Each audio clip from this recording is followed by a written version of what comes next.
ASEAN への加盟っていう話をご自身もされて、その参加国、ASEAN の参加国をぜひサポートしてほしいという話もありました。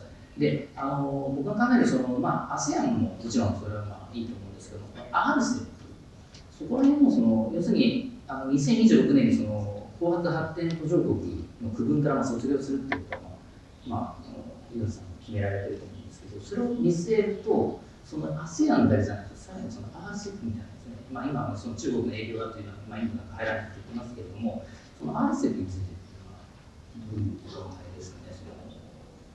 そこら辺でLDC の話も含めて、いわゆる ASEAN との貿易振興につなげたいっていう思いが RCEP なんかあるんでしょうか。そこら辺ちょっと教えていただけ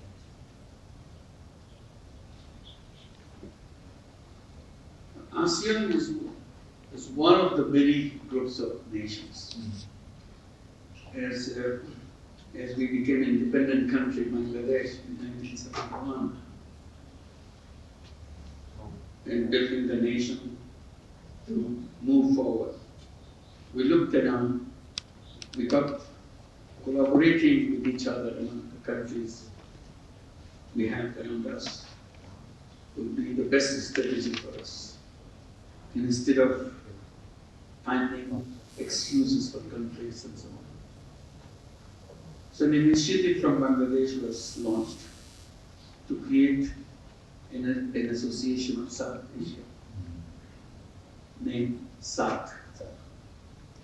I was an enthusiastic supporter of SAARC at that time as a young person, and trying to mobilize all opinions so that we can sign on to SAARC.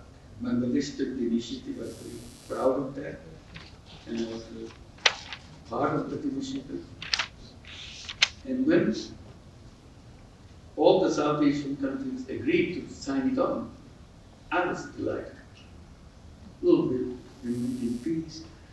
An inspiration that was coming from me, I'm sure many other people in the SAARC countries, we will create our own European Union type of association, so that we can visit each other. We don't need a visa to visit, not wait for months to get a visa, sometimes denied visa. Now that will be all gone. We can visit each other. We can do business in each other's countries. We'll be a family of countries with a common goal, common principles and so on. So that was the SAARC. Then by the time I come to another country, I see SAARC is meaningless now. Nobody's interested in SAARC anymore. So one of the first things I said, well, we have to revive SAARC again so that we can come together, have a family of countries, family of people around, work together. Then I saw ASEAN as the next best thing, because we're just in the border of ASEAN. ASEAN ends in Myanmar. We are the next country. I said, naturally, we should be joining ASEAN. It's a fantastic group of countries in South Asia, Southeast Asia. So we became a common factor between SAARC. Someday SAARC will become active. ASEAN is already active, so there will be a whole region. So we are waiting to get that permission to get in ASEAN, and we very much hope to build that thing. To say we are not here to fight each other, we are here to work together. It's a whole human community working together. In the meantime, because SAARC is not functioning, another organization came, BIMSTEC. So BIMSTEC is there. We are very much active in BIMSTEC. I take a lot of enthusiastic efforts to make BIMSTEC functional. Luckily, now Bangladesh is the chair of BIMSTEC. So BIMSTEC, SAARC, ASEAN, hopefully many other such organizations will come. We're inviting everybody to get together. We are not here to look at you as strangers, unfriendly. Let's be friends together. So that's what the purpose, that's what the journey of human life is all about. So that's why ASEAN is very important for us, how to make it active, and how Bangladesh can play its role as a cementing factor among the countries of SAARC and ASEAN. and beam stack and so on.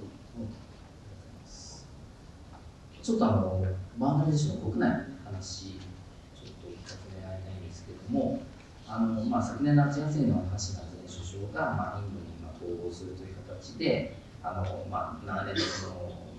の独裁者がすごく強かった国がですね、変わりましたと。で、あなたはその一大決心してですね、帰国して、第二の国づくりというふうに、当地では言われてますけれども、そこでお手伝いしてほしいんだということを学生たちから言われて、それまでかなり政治とは距離を置いた立場でしたけれども、今9ヶ月間、政治という世界で、国を操縦してですね、今何が一番今何を感じていらっしゃるのかっていうのが一つと、あとは橋名さんは一体何がダメだったのかっていうふうに思います。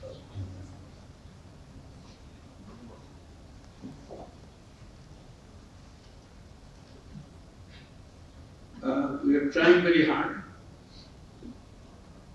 to get over the problems created over the last 16 years by the previous regime. If you want to get to the documents, what happened to the 16 years, United Nations report on that will be very helpful, particularly in the uprising part where the students rebelled. They became active. They say, no more, it's enough, you get out. Because everything was done in the wrong way. And then when the students were demonstrating, the government starts shooting at them. Point blank on the street. Every day there are dead bodies on the street. So the United Nations report gives the figures of 1,400 killed during this month, and several thousands wounded just in a short period. And besides that, during this period, many people disappeared by government agencies, lifting them, make them disappear, never came back. Assumed that they're killed someplace, never known. They're dumped in places where nobody knows where they're dumped, dead bodies. During the 16 years, the estimates are every year, on an average of $16 billion of banks' resources were siphoned off to other countries as a benefit to the ruling party, ruling people. And overall, $234 billion, both from the banking system and non-banking system, siphoned off from the country. It's a huge amount of money. Our foreign exchange reserve hit the bottom. So there is nothing. Banking system non-functional because there is no money to function. We cannot pay back the international loans that we took. Time came for repayment, we cannot pay them back. So that is the moment when we came to power. So our first job is to fix it, so that we can still keep the banking system alive, rather than shut down all the banks, let them go, and start all over again. We decided to keep them, make them functional in a slow-moving way. And I'm very happy during this 9 months, 10 months, we now have a good functioning banking system. Our reserve is coming back to the full strength. We are paying back every amount that we have to pay. So when we build a functioning economic system, we're inviting investors. I hope Japanese investors will come and invest. I see lots of potential in Bangladesh with the kind of young people we have in Bangladesh. Bangladesh has 180 million people. Median age is 26. Half the population is under the age of 26. Very young nation. So we say they are young people, they are educated, they have education, they have very good connections with technology, they are ready to go. So instead of looking for your people to work, you locate your industries in Bangladesh. There's plenty of people at all levels. So we are inviting investors, and investors are responding. What we are trying to do, what we call creating new Bangladesh. Old Bangladesh was a terrible thing. We don't want to even think about the old Bangladesh anymore. So that's the beginning of new Bangladesh. That's why we are here in Japan, to help us, to create a beautiful Bangladesh where things will go right, not wrong. And we play a role in the whole world, but imagining the world that we should create, rather than just fight with each other to take a piece of that. We build together so that we can feel proud. We live the life during this period where we build a new version of the world, and we'll hand over this world to the next generation to build their version of the new world. So this is the direction we want to go, and we need your help. And Japan has been extremely, extremely generous with us. During this difficult period of 9 months, Japan is fantastic. We're generous and supportive to make sure we can get over all the problems that past regime has left for us. Thank you for that. ね、だんだん時間があれなんですけど、ちょっと聞きたいなと。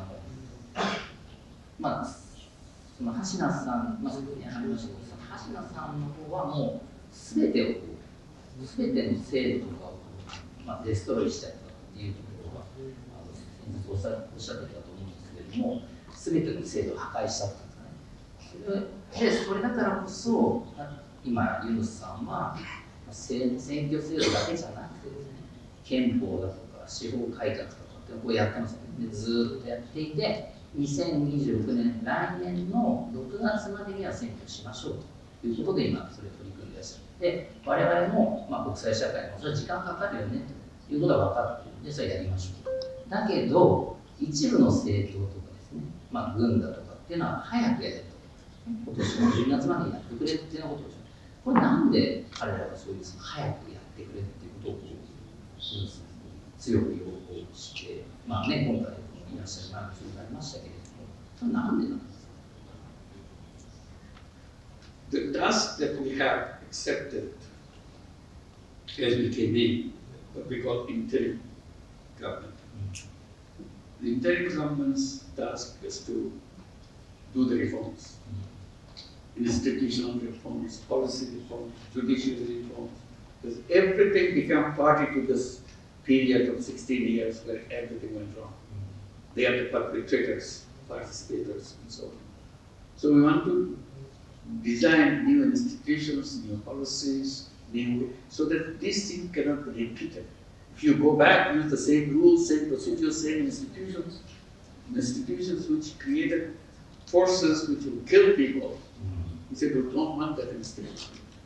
Turn it around. Like police, the army, paramilitary, whatever. We don't want them to be continuing the same policy of kill people. So we want to redesign this whole thing. Redesign the judiciary. Judiciary is used as a weapon, weaponized judiciary. If the government doesn't like you, they can condemn you to the rest of your life in jail in a fake case. And judiciary will go along with it. So those kind of things. And if you have stole billions of dollars and you got caught, judiciary will release you. You have no case against you. So that's what the judiciary. So we want to redesign the whole judiciary for that. How to choose your people who will be heading the judicial system, running the judicial system, judges and so on. How do you select the judges, etc. So the old type of regime cannot be created again. Because if you keep the rules the same, sooner or later, all governments will follow the same path because it allows you to do that. So we have to do it. So reform is one agenda for us. Next one is trial to people who are perpetrators of all the crimes that was committed. So we have an international tribunal to try all the criminals. So this is number 2. Number 3 is election, finally the election. So we have been explaining to people the election will be held between end of this year in December or maximum of June next year. So within this period, the election will be held. But some politicians say, why wait until June? Why we should do it December? Which is the answer. It all depends how much reform we have done. We don't want to leave the country in the old institutions remaining where it is. We want to make sure we do that. So we said December, if we can, in a hurry, we did some reforms, other reforms can wait, we'll do it December. But if we need a good job at the reforming, we have to wait 6 months more. So that's what we're doing. There are opinions that some say, let's get it out, get the election done, and hand over to the politicians. So that's one view, that's why the politicians are looking for. Not all political parties, just one particular. So that's about what's happening. ありがとうございます。もうかなり時間があって古市に怒られそう。すいません。いや、本当にありがとうございます。で、その最後あれですよね、選挙の制度が改革されて、選挙したとしても、ご本人は出られない。